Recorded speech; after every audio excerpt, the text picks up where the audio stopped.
मार्गदर्शक त्यांच्या सहवासामध्ये आम्ही गेली अनेक वर्ष साहित्याचे धडे घेतोय, मार्गदर्शन घेतोय. अनेक वेळा अण्णांना भेटतो, बोलतो आणि अण्णांकडे आलं की जाऊच वाटत. इतकं चांगलं त्यांचं मार्गदर्शन, साहित्यातल्या चर्चा, आजूबाजूची माणसं, ग्रामीण भागातली माणसं, त्यांचं जगणं सगळ्यांवरती भर भरून बोलणारा व्यक्तिमत्व. शब्दाने शब्द वाढतो, शब्दाने माणूस जोडतो.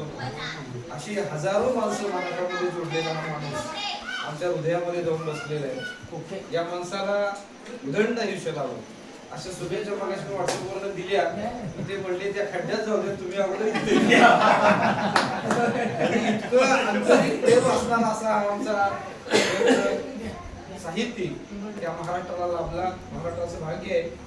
आणि आजही ते इतकं लिहितात बरोबर. ते वाचल्यानंतर असं वाटतं किती ग्रामीण भागातल्या अगदी तळातलं सगळं लेखन, त्यांचे शब्द उभारी आणणारे प्रत्येकाला शब्द असतात. तेव्हा मानवडे अण्णांना मी मला एकदा आपल्या सगळ्यांच्या वतीने शुभेच्छा देतो आणि